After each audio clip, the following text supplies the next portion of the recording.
আসসালামু আলাইকুম। আজকে আমার কিছু ছাত্রছাত্রী বলল, স্যার, রক্তকণিকার ওপর অনলাইনে একটি ক্লাস নেন। তাদের জন্য আজকের এই ক্লাসটি। রক্তকণিকা কত প্রকার? রক্তকণিকা 3 প্রকার, এটা আমরা সবাই জানি।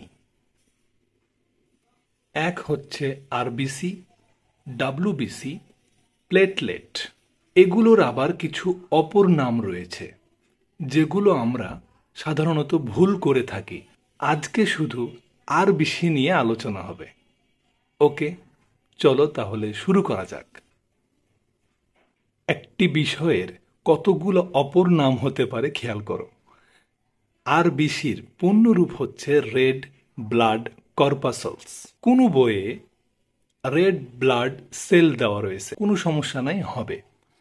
আর একটি নাম হচ্ছে লোহিত রক্তকণিকা, আর একটি নাম হচ্ছে এরিথ্রোসাইট, আর একটি তার নাম হচ্ছে হিমাটিড। এই সবগুলাই হচ্ছে আরবিসির নাম। আরবিসি সম্বন্ধে প্রথমেই জানতে হবে নিউক্লিয়াস থাকে না।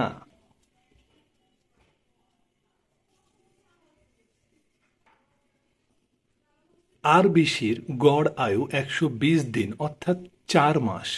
দেখতে দ্বি অবতল বৃত্তের মতো, এই যে এইরকম দেখতে হয়ে থাকে। এদের হিমোগ্লোবিন থাকে।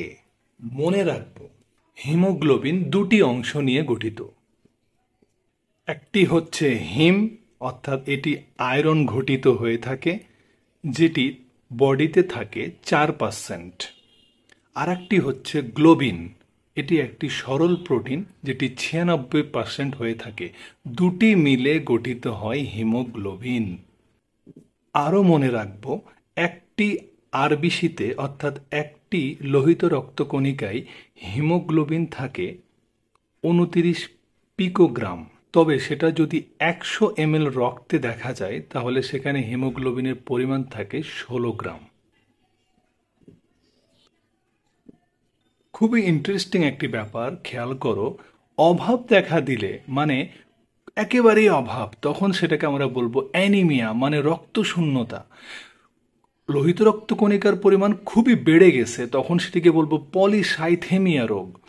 কিন্তু স্বাভাবিকের থেকে যদি অধিক কমে যায় তখন সেটিকে আমরা বলবো অলিগোসাইথেমিয়া রোগ।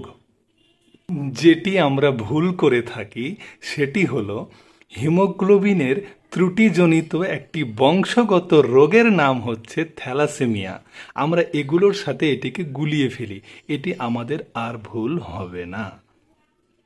পূর্ণবয়স্ক পুরুষে আরবিসির সংখ্যা 50 থেকে 54 লক্ষ হয়ে থাকে এবং পূর্ণবয়স্ক স্ত্রী দেহে এর সংখ্যা 44 থেকে 49 লক্ষ হয়ে থাকে। তবে মনে রাখতে হবে 44 থেকে 49, অর্থাৎ এর অ্যাভারেজ ধরা হয় 48 লক্ষ। লোহিত কণিকার মধ্যে যতগুলো বিষয় রয়েছে সবগুলো নিয়ে আমরা আলোচনা করেছি। আমরা এর পরবর্তীতে ডাব্লিউবিসি অর্থাৎ শ্বেত রক্তকণিকা সম্বন্ধে জানব। ওকে, আজকে তাহলে এখান পর্যন্তই। আসসালামু আলাইকুম।